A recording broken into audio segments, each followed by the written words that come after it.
저는 오늘 참된 지도자는 누구인가 하는 것을 가지고 함께 은혜를 나누려고 합니다.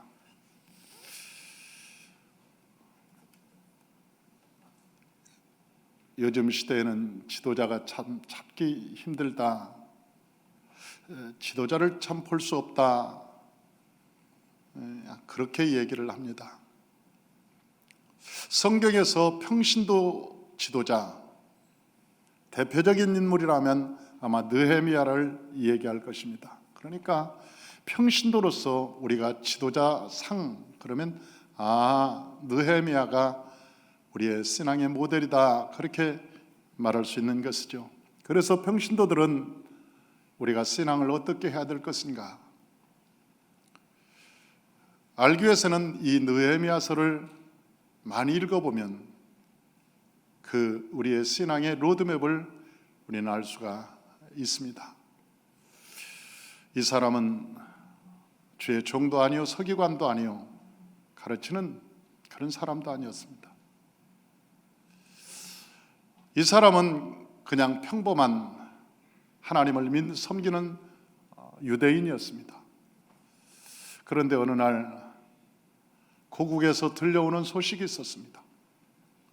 성벽이 무너지고 예루살렘의 성에 사는 사람들이 어려움을 당하고 고통을 당한다는 그런 이야기를 들었습니다.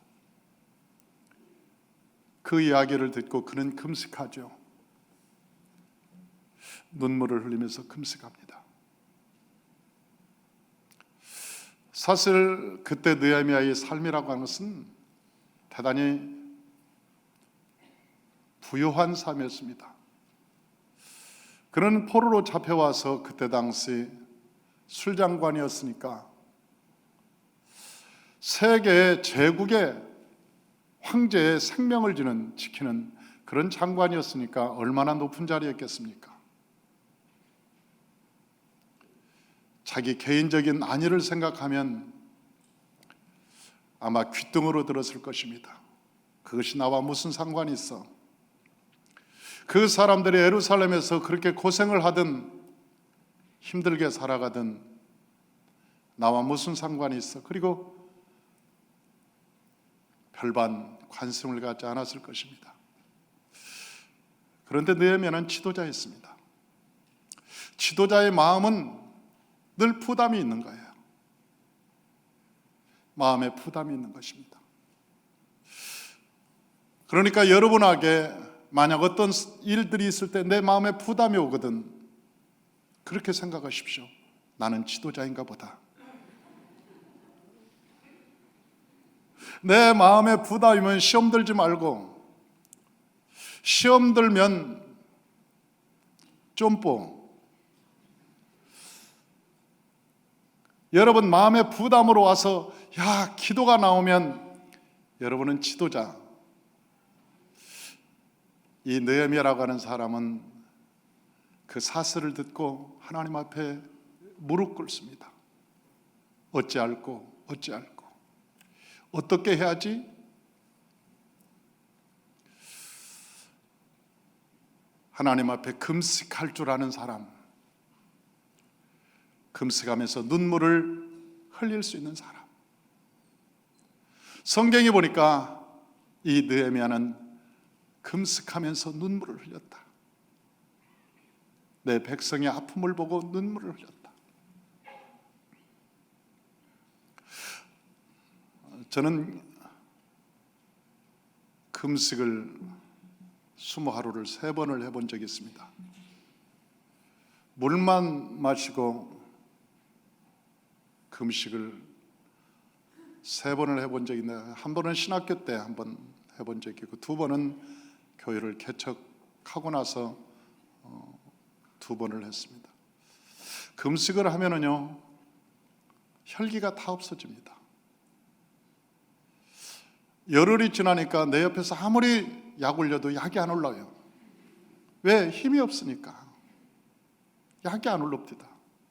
15일째 되면 생명이 있는 것만으로도 숨을 쉬고 있다는 게 하나님께 감사한 거예요. 그 어떠한 소리를 들어도 하나님께 스스로 맡겨지는 거예요. 사랑하는 성도 여러분, 사람이 금식한다는 것은 겸손의 시작입니다. 곡기를 끊고 하나님께 무릎 꿇는다는 것, 그것은 어쩌면 겸손의 시작일 수 있어요. 겸손의 시작. 이 나라의 백성을 가슴에 안고 눈물을 흘릴 수 있는 사람, 지도자.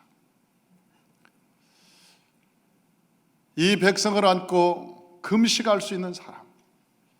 어떤 어려움이 있으면 이 모든 문제를 내가 하나님께 가지고 와서 하나님 어떻게 합니까?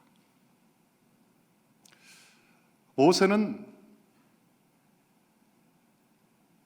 광야의 시내산에서 며칠 금식한 줄 아십니까?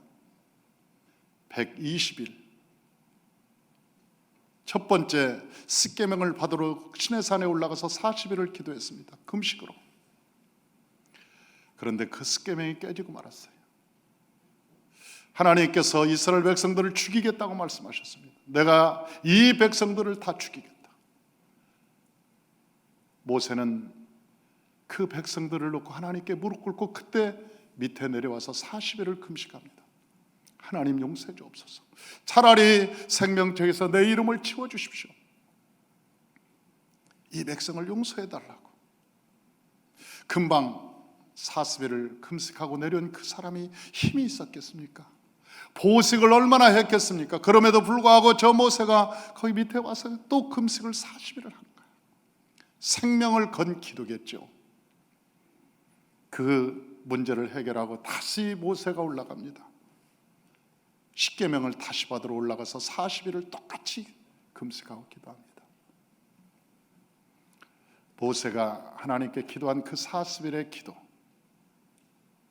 모세는 진정한 지도자였습니다. 백성들을 위해서 그 눈물로 하나님께 기도하면서 하나님 차라리 내 생명책에서 내 이름을 지워주실지라도 이 불쌍한 백성을 용서해달라고 기도할 수 있는 사람. 느헤미야도 하나님께 그렇게 기도했다는 것입니다. 사랑하는 성도 여러분, 늘 지도자라고 하는 것은 두 가지의 품성이죠. 첫째는 하나님의 뜻을 구하는 사람, 두 번째는 백성들의 마음을 살필 수 있는 사람. 이러한 사람들이 지도자의 반열에 들어갈 수 있는 사람이라고 얘기합니다. 그러면 저 느헤미야는 어떻게 했을까? 왕에게 허락을 받습니다. 왕이여, 제 백성에게 보내주십시오. 제가 저 백성들과 함께 살겠습니다. 성벽이 무너졌습니다. 그 성벽을 건축하게 해주십시오. 허락을 받아서 고국으로 돌아갑니다. 이스라엘로. 자기의 모든 기득권을 다 내려놓고 그는 오직 성벽을 건축하기 위해서 이스라엘로, 그 예루살렘으로 돌아가는 것이죠. 성벽이라고 하는 것은요, 성전을 지키는 외벽이기도 해요. 성벽이 없으면 성전이 금방 공격당하기 쉽습니다. 그래서 성전이라고 하는 것은 늘 성벽을 다 둘러친치고 있었어요. 성벽이 둘러친치고 있었어요. 우리는 1월 1일부터 우리가 21일까지 성막에 대한 새벽 예배를 드렸습니다. 그 중에 우리는 이 성벽에 대해서 우리가 말씀을 들었죠. 울타리. 성벽이라고 하는 것은 울타리에 속하는 것입니다. 울타리. 그러니까 그 가운데는 성전이 있고 거기에는 성벽, 다시 말하면 울타리가 쳐져 있는 거예요. 울타리. 성벽이라고 하는 것은 울타리인데 그 울타리를 누가 치냐? 울타리를 어떤 사람이냐? 울타리가 될 수 있는 사람이 누구냐? 그렇게 얘기해요. 그런데요, 우리는 다른 성경을 보면 성벽이라고 이렇게 얘기하고 있지만 모세오경을 보면 그 울타리에 대해서 아주 자세히 나옵니다. 울타리라고 하는 것은 기둥 60개로 만들어졌다 그랬어요. 그런데 그 기둥은 어떻게 만들어졌느냐? 아카시아 나무, 시띠 나무, 그 조각을 다 붙여서 거기다 노스로 딱 입혔다고 그랬어요. 여러분, 기둥이라고 하는 것은 세 가지의 조건이 있다고 말씀드렸습니다. 첫째는 반듯해야 된다. 기둥이 될 사람은 반듯해야 돼요. 행실도, 언어도, 마음도 반듯해야 돼. 두 번째, 단단해야 된다. 여러분, 기둥이 약하면 기둥이 못 됩니다. 철근이 적게 들어가서 삼풍백 화점이 무너져 버렸잖아요. 기둥이 약해서 삼풍백 화점이 무너져 버렸어요. 성수대교가 왜 무너졌느냐? 기둥이 약하니까 무너지는 거예요. 기둥은요, 단단하게 만들기 위해서 우리가 건축 보면 구조역학에 우리가 철근이 얼마나 들어가는 걸 아주 계산을 철저히 합니다. 이 성전을, 아니 이 건물을 7층짜리 세울 것인가, 20층짜리 세울 것인가, 60층 세울 것인가, 기둥이 달라요. 저 롯데 월드인가요? 거의 134층인가 되죠. 그런데 거기는 구조가 다릅니다. 기둥이 달라요. 단단합니다. 여러분, 1층짜리 짓는 것과 7층짜리 짓는 것과 130층짜리 짓는 것은 달라요. 구조가 달라요. 기둥에 따라서 그 집의 규모가 달라지는 거예요. 기둥에 따라서 그 집의 규모가 달라져요. 그래서 하나님께서 울타리의 기둥은 어떻게 하라고 그랬느냐? 조각목. 거기다가 뭘 붙이라고 그랬느냐? 조각목에다가 노쇠, 단단한 노쇠를 입혀라. 사랑하는 성도 여러분, 저와 여러분들은 조각목과 같아요. 조각목은 스팀나무, 다시 말하면 아카시아 나무예요. 아카시아 나무의 속성이 뭔지 아십니까? 비틀어지고 쪼개지고 햇빛이 있으면 벌어지고 그런 속성을 가지고 있어요. 아카시아. 쓸모가 없는, 기둥으로 쓸모가 없는 거예요. 그런데 그것을 조각 내서 딱 붙여서 만드는 거예요. 그래서 그걸 조각나무라고 그러는 거예요. 거기다 뭘 입히느냐? 노쇠를, 단단한 노쇠를 입히는 거예요. 노쇠는 굉장히 강합니다. 그런데 그 노쇠는 성경에서 보니까 예수님의 성품이더라. 할렐루야. 여러분, 인간이 육신적인 인간은 뜻하는 것이나 계획하는 것이나 생각하는 것이 항상 악할 뿐인데, 우리의 모든 생각하는 것이나 뜻하는 것이나 계획하는 것이 악한 우리의 성품 중에 예수 그리스도의 성품을 입혀자. 그리스도의 성품을 입혀야 기둥이 될 수 있다. 저와 여러분의 성품 위에 예수의 성품이 입혀지시길 주의 이름으로 축원합니다. 그렇게 입혀져야 된다. 기둥은 예수님의 성품이 입혀져야 된다. 두 번째는 이 노쇠를 입히려면 어떻게 해야 되느냐? 껍질을 벗겨야 된대. 아카시아 나무의 껍질을 다 벗겨서 입혀야 돼. 다시 말하면 우리가 날마다 회개하라는 거야. 하나님 앞에 회개하라는 거예요. 하나님 앞에 회개해야 하나님이 우리를 사용할 수 있다는 거예요. 사랑하는 성도 여러분, 회개하면 우리 안에서 고집이 사라집니다. 고집이 센 사람들은 하나님의 일을 못합니다. 하나님의 일을 할 수 없어요. 왜? 고집 속에 귀신이 있으니까. 로마서 2장 5절에 보니까 귀신이 어디에 사는가 봤더니 우리의 고집 속에 사는 거예요. 아주 고집이 있는 사람이 있어요. 그 고집이 있는 사람은 하나님이 쓸 수 없는 거예요. 왜? 고집이라는 것은 어떤 사람을 말하느냐? 내 마음대로 살고 싶은 거예요. 내 뜻대로 말씀이 아무리 들어와도 그 말씀이 뭐 필요 있어? 내 생각대로, 내 마음대로, 내 생각대로 살고 싶은 거지. 고집스러운 사람. 그래서 고집스러운 사람들을 고래 심줄 같다 그래. 그런 사람은 하나님이 못 써요. 그런데 고집은 언제 떠나가느냐? 우리가 하나님께 회개할 때 떠나가는 거예요. 고집스러운 사람은 회개도 안 나옵니다. 여러분, 고집스러운 사람이 회개하는 거 봤어요? 안 나요, 못해요. 고집스러운 사람은 절대 회개가 안 나오는 거예요. 그런데 우리가 하나님 앞에 손들고 천부에 의지 없어 손들고 옵니다. 그러면서 하나님 앞에 회개하면서 눈물을 흘릴 때 우리 안에서 고집이 떠나가고 귀신이 떠나가고 하나님의 역사가 일어나기 시작하는 거예요.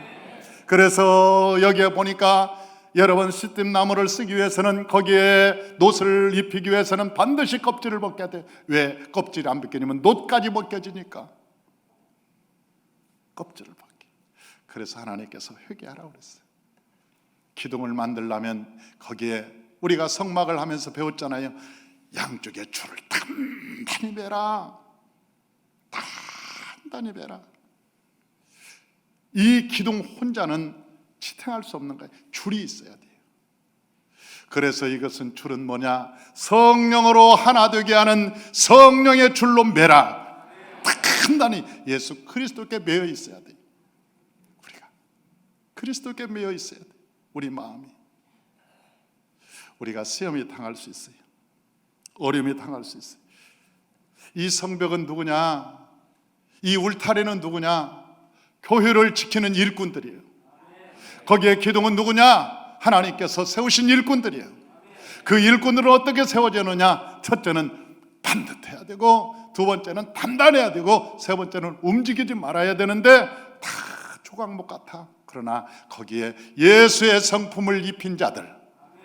그런데 그 머리에는, 기둥 머리에는 뭐가 입혔냐 봤더니 은으로 되어 있어요. 배웠잖아요. 우리가 배웠잖아요.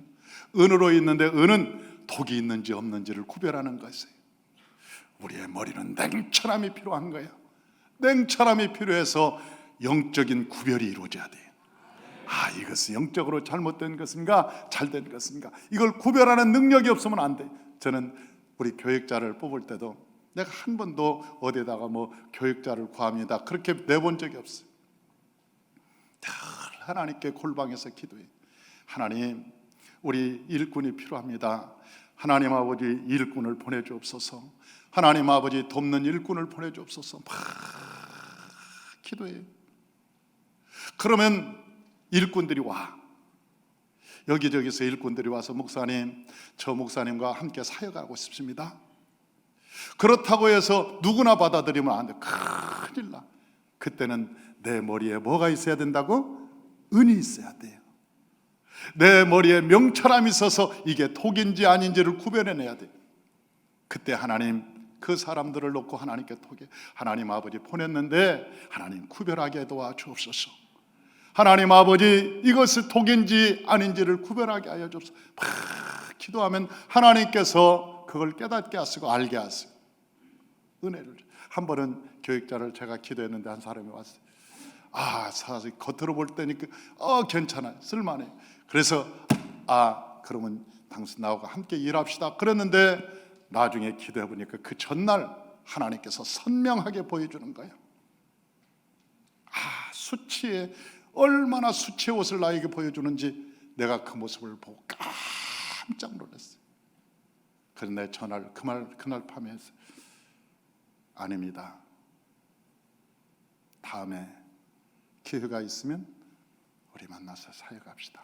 이번은 아닌 것 같습니다.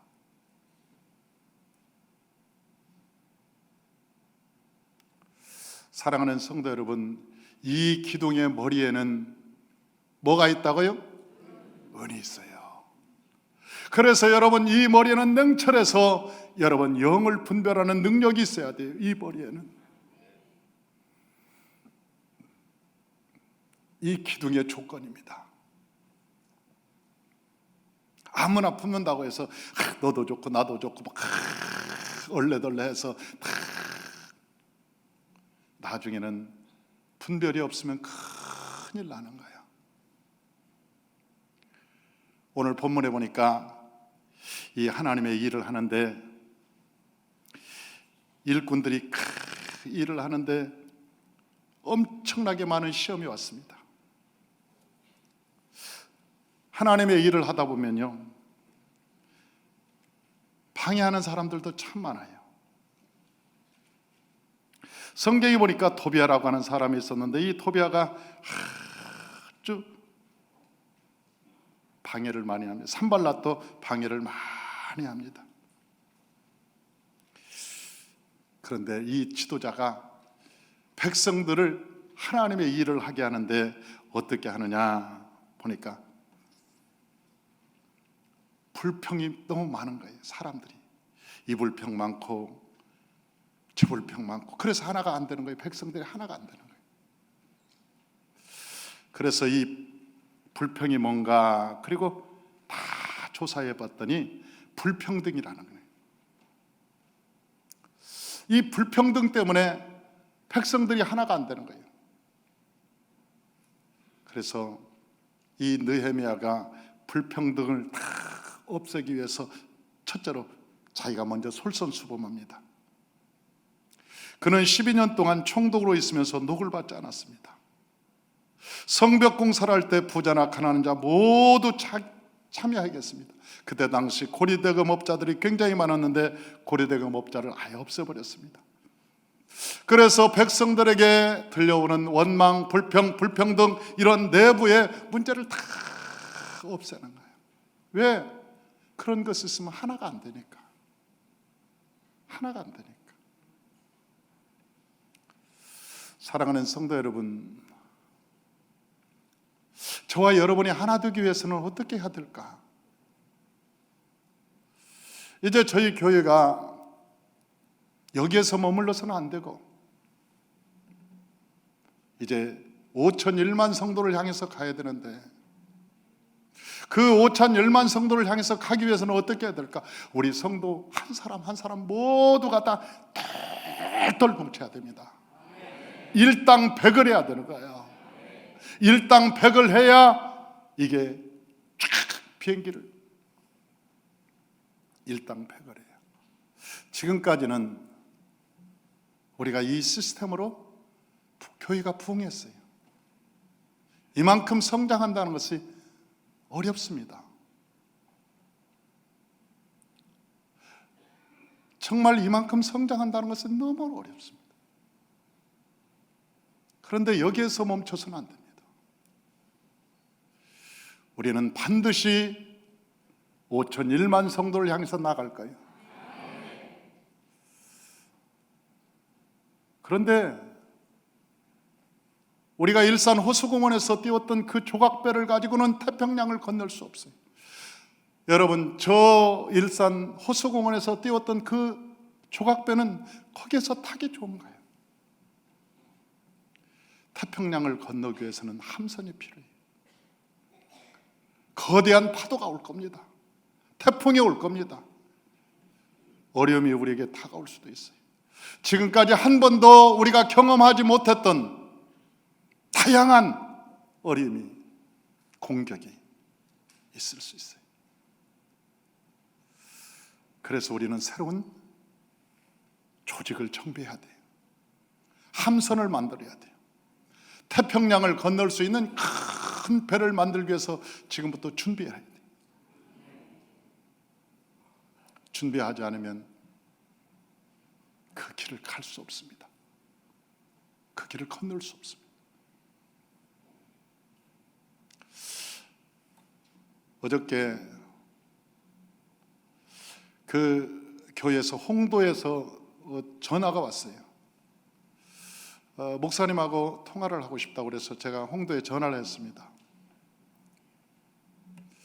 그 홍도에 교회가 세 개가 있다고 그래요. 저는 홍도를 한 번도 가본 적이 없어요. 제가 여러분한테 그랬잖아요. 제가 여행 단위로, 구경 단위로 다니지는 않을 거다. 제가 주의 종이 된 이후로는 제가 가는 곳에는 반드시 복음을 들고 설교하러 가지, 내가 여행을 다니거나 구경하러 다니거나 눈요기하러 다니지는 않을 거다. 하나님께 그렇게 기도를 했어요.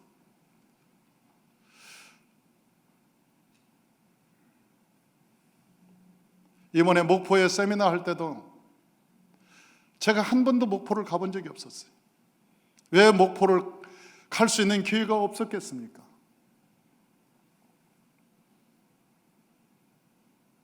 그런데 이번에 목포 세미나를 하면서 그 목사님들이 유달산 케이블카가 새로 생겼으니까 한번 목사님 오십시오.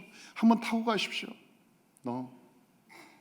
그런데 이번에 우리가 세미나를 가서 처음으로 목포를 갔어요. 그 목포의 항구를 보면서 여기가 목포구나 처음 봤죠. 홍도도 갈 기회가 왜 없었겠어요? 한 번도. 그런데 이번에 전화가 왔는데, 목사님 우리 홍도를 좀 와주실 수 있습니까? 목사님이 홍도에 와면 우리 영광으로 생각하겠습니다. 홍도도 갈 것 같아요. 목포에서 2시간 반 배를 탄대. 그래서 내가 그랬어요. 다음 주에 우리 새만금 모세오경센터에서 저 광주에 있는, 저 목포 여수에 있는, 전주 군산에 있는 목회자들이 한 30명이 모일 겁니다. 초교파적으로 30명이 모여서 제가 훈련을 직접 시킬 겁니다. 그때 오실 수 있습니까? 그랬더니 목사님 배를 타고 2시간 반 거기서 목포에서 가면 되니까 찾아가겠다. 그래서 이번에 아마 새만금으로 오실 것 같아요.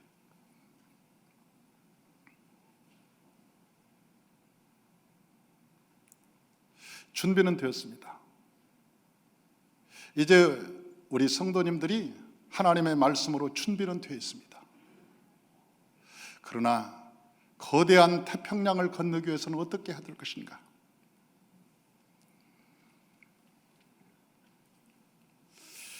사단을 어떻게 막을 것인가? 수많은 산발락과 토비아를 어떻게 대처할 것인가? 여러분, 성벽이 쳐 있어서 기둥이 세워지지 않으면 제가 그 길을 갈 수 없습니다. 못 갈 겁니다. 여러분들이 성벽이 되어서 기둥같이 저를 지켜줘야 여러분과 함께 걸어갈 수 있을 것입니다. 저와 여러분이 함께 가십시다. 그런데 가장 중요한 것은 지도자의 헌신입니다. 제가 모든 것을 내려놓을 것입니다. 지도자의 헌신이 앞장서지 않고는 그 어떤 것도 이루어질 수 없기 때문에 그렇습니다. 함께 저와 함께 가는 일꾼들이 헌신하지 않고는 아마 불가능할 것입니다. 저와 함께 걸어가는 모든 기둥 같은 일꾼들은 저와 함께 하나님 앞에 하늘의 미랄이 되어서 많은 열매를 맺는다는 각오로 그 길을 함께 걸어갑시다.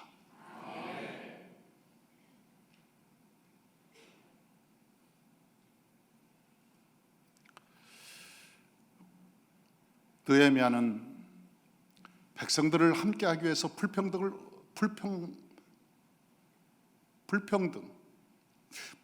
근거를 다 없앴습니다.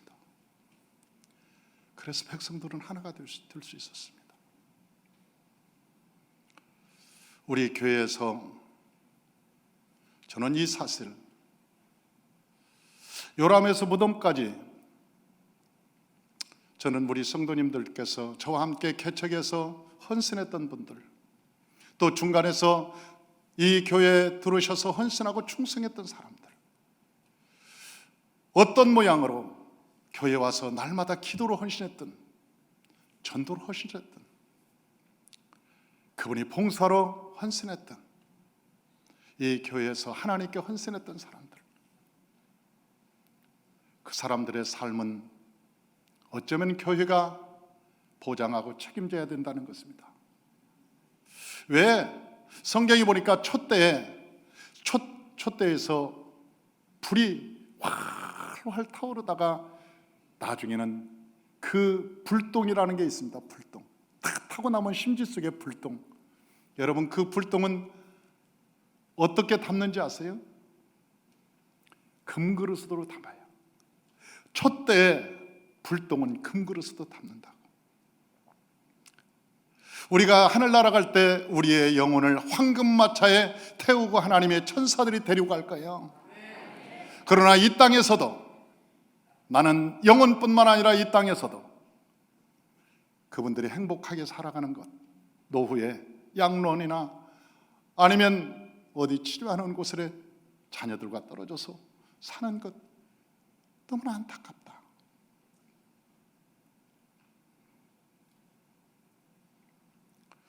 우리 교회가 1만 명이 되면 여러분, 우리가 하고 싶은 모든 것을 할 수 있을 것입니다.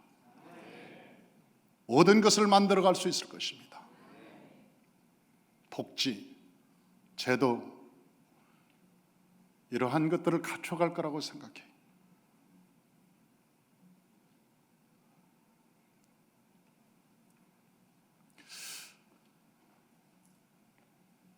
그 느헤미야가 보여줬던 두 가지,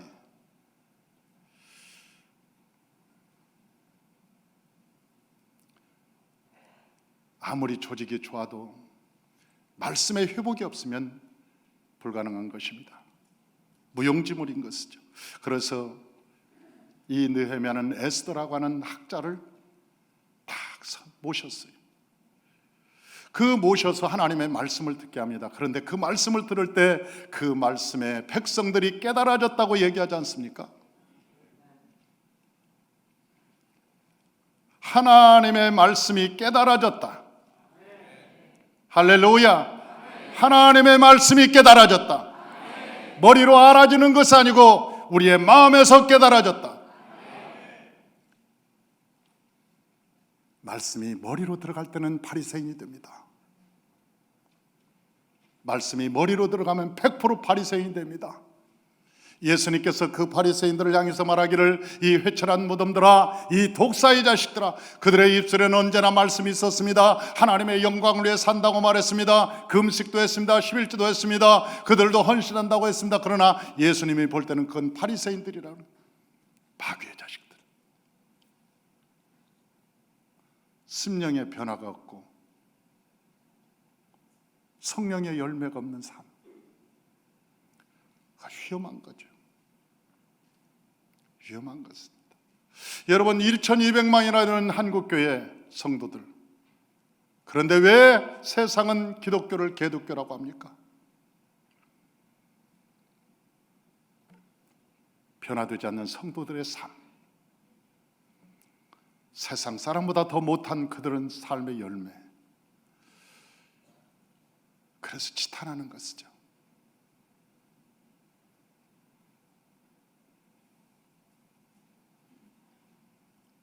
말씀의 회복이 없으면, 깨달아지지 않으면 그건 지식일 뿐입니다. 아는 것에 불과합니다. 어떤 사람은 그래요. 레위기에 대해서 얘기해 봅시다. 그러니까 그분이 하는, 레위기 나 20번 읽었어요. 난 알아요. 20번 읽어서 아는 거라고요? 읽은 것을 아는 거라고 생각해요. 레위기요? 제가 성경 공부할 때 배웠는데요. 그래서 배워서 어쩌다는 건데요. 배워서 합니까? 내가 신학교 나왔어요. 내 신학교 나와서 레위기요? 나 배웠어요. 그래서 어쩌다는 건데요. 배운 거 하고 당신이 아는 거 하고 20번 읽어서 아는 거라고요? 신학교 나왔기 때문에 아는 거라고요? 내가 박사가 학위를 가지고 있으니까 내가 아는 거라고요? 그러면 레위기에 대해서 말해보시오. 레위기에 대해서 정말 당신이 뭘 알고 있는지 말해보시오. 아는 거하고 깨달은 거하고 열매는 다른 거예요.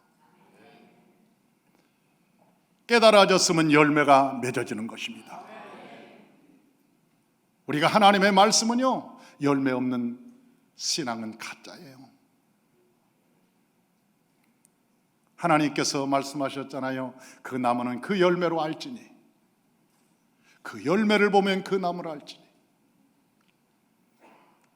그래서 느헤미야는 에스더라고 하는 이 말씀 학자를 모셔다가 하나님의 말씀을 전하는데, 백성들이 그 말씀을 깨닫고 울기 시작하고 회개하기 시작하고 변하기 시작하고 옛 삶을 다 버리기 시작하고, 그들은 새로운 삶을 옛 삶을 청산하고 새로운 삶으로 도래하고 하나님의 은혜로 들어갔더라.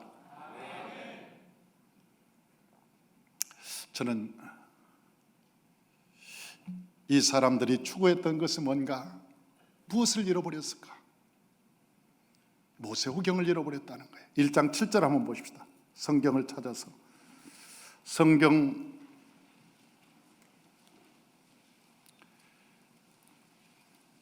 느헤미야서 1장 7절.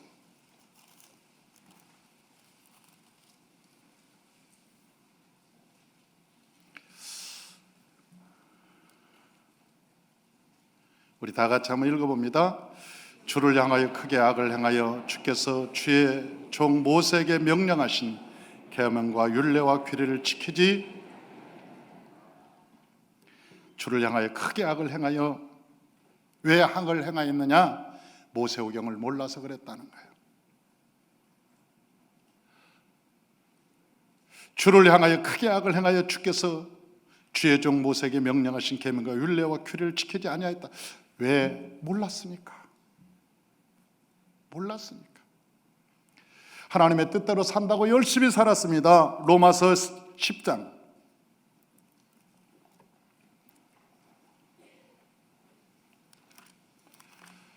로마서 10장.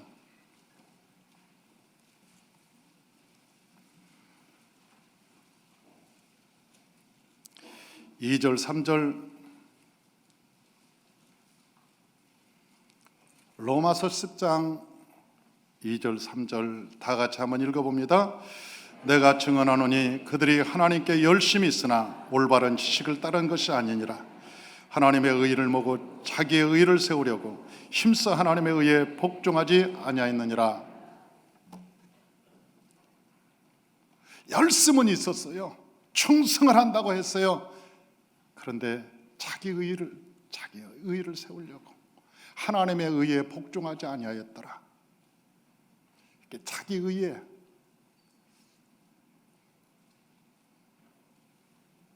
하나님의 의의에 절대 복종하지 않는 사람들, 그 사람들은 어떤 사람일까? 고집이 센 사람들, 자기 의의가 강한 사람들, 고집이 센 사람들. 그런 사람들은 하나님 일을 하기는 한다고 하는데 하나님과 반역하고 있다는 거예요. 하나님과 대적하고 있다는 거예요. 얼마나 무서운 사건입니까? 저와 여러분이 하나님의 말씀에 회복하시기를 주의 이름으로 축원합니다. 할렐루야. 하나님의 말씀은 언제까지 훈련받는다고요? 죽을 때까지 받는 것입니다. 사람이 밥 숟가락 놓으면 죽습니다. 하나님의 말씀이 끊어지면 죽는 거예요.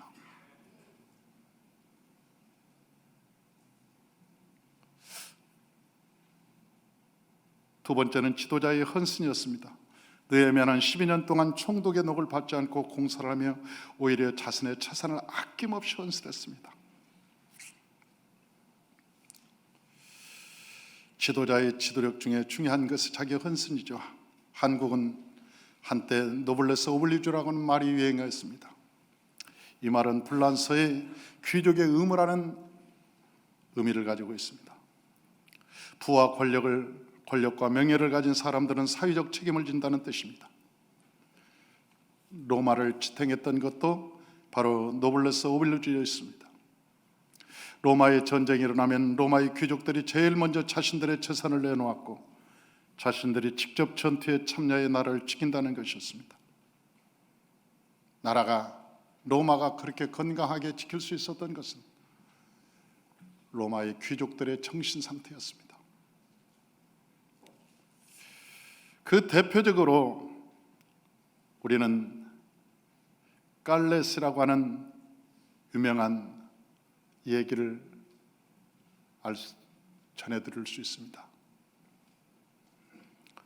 영국과 프랑스가 100년 전역을 할 때 1347년 영국왕 에드워드 3세가 갈레스를 오랫동안 포위하고 갈레스는 더 이상 버틸 힘이 없었습니다.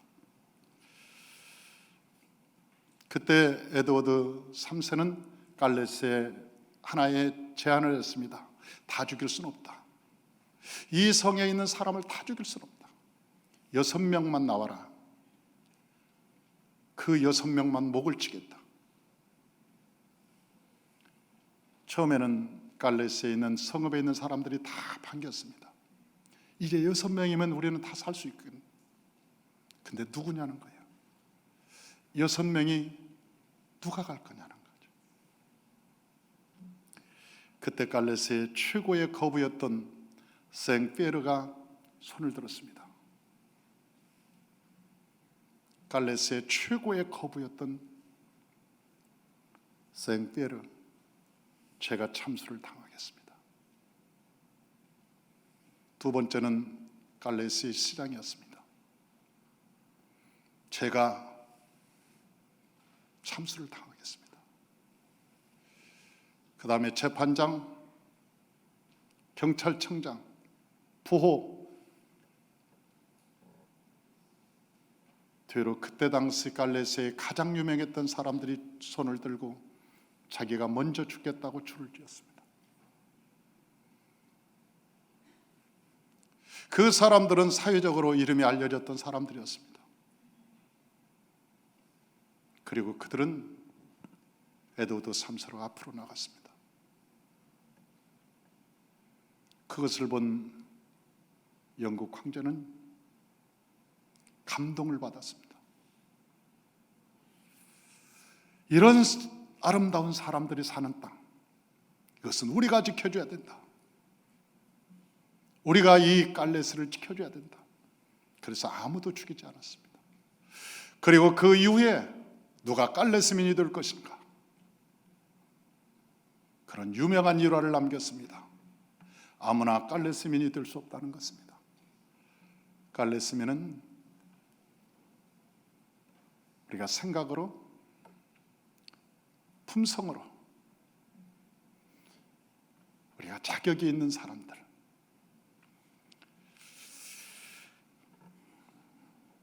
영국은 세계 제1차 대전 당시 50세 이하의 영국 귀족들이 20%나 죽었다고 합니다. 전쟁이 일어나자 귀족들이 제일 먼저 전쟁에 참여했습니다. 모택동도 자기 아들을 한국전에서 사망했다고 하는 것이죠. 아이젠허 대통령이나 클라크 유엔 군사령관, 그 자신의 아들도 전쟁터에 보냈고 그들도 전사했습니다. 세계의 지도자들은 솔선수범했습니다. 요즘 한국 사회를 보면서 과연 이런 지도자가 어디 있는가?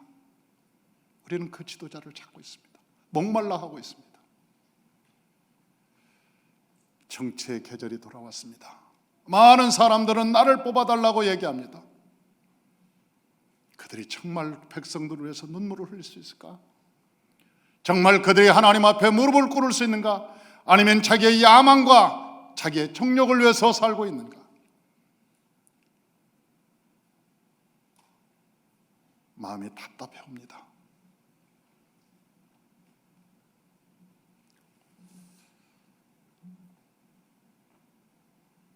사랑하는 성도 여러분,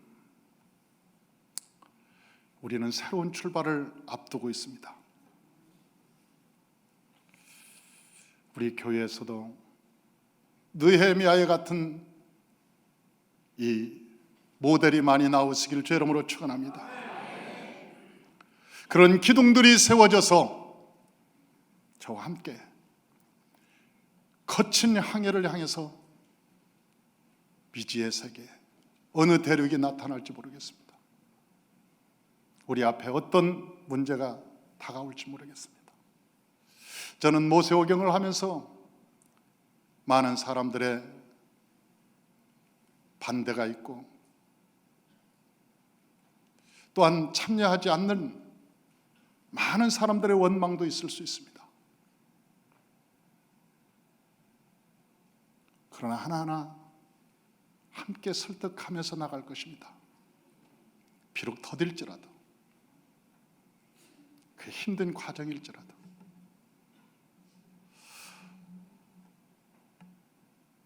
저와 함께 사역한 우리 교역자들도요, 제가 모세공을 한다니까 3년 동안 그게 뭔지를 모르더라고.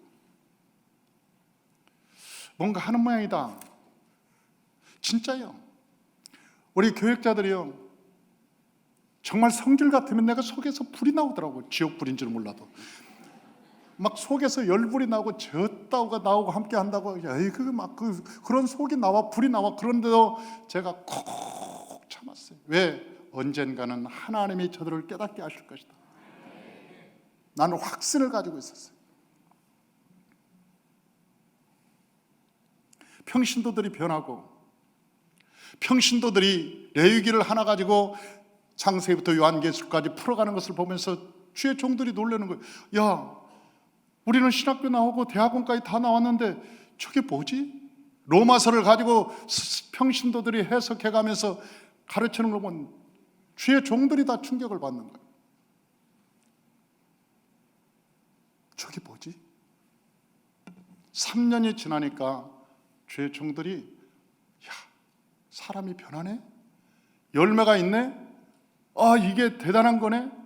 그리고 목회자들이, 전국에 있는 목회자들이 모여들기 시작하면서 이것을 배우려고 수많은 목회자들이 모여들기 시작. 지금은 미국까지, 이제는 조금 있으면 저 오세아니주, 아니면 저 유럽, 이번에 목포에 가니까 런던에서 온 선교사가 이 런던에서도 해주십시오, 유럽에서도 이걸 해주십시오.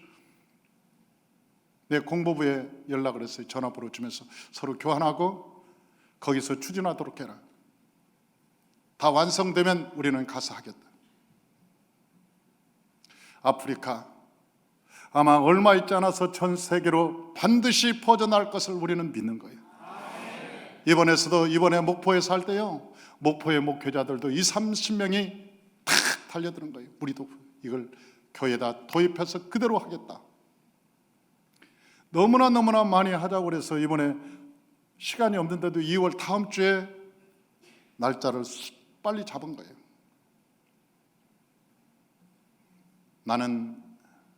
저는 그렇게 생각합니다. 하나님께서 반드시 이것을 통해서 세계 열방에 전파하게 하실 텐데, 이제는 우리가 하나 되는 것이 필요하다. 우리가 연합하는 것이 필요하다. 우리 모두가 하나 되어서 함께 날아가는 것. 제가 앞장서겠습니다.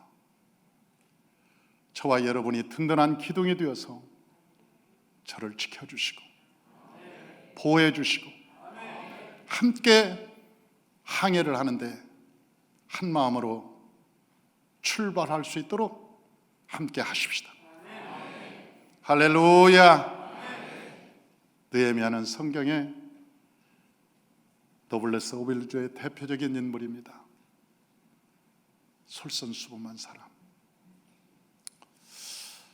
우리 삼마교에 이런 느헤미야 같은 기둥 같은 일꾼들이 많이 세워지시길 바랍니다. 할렐루야. 기도하겠습니다. 사랑과 은혜가 많으신 하나님, 참으로 감사합니다. 은혜가 넘치게 하시고 생명이 가득하게 하시고, 하나님 아버지, 기둥 같은 일꾼들이 세워져서 성벽을 이루게 도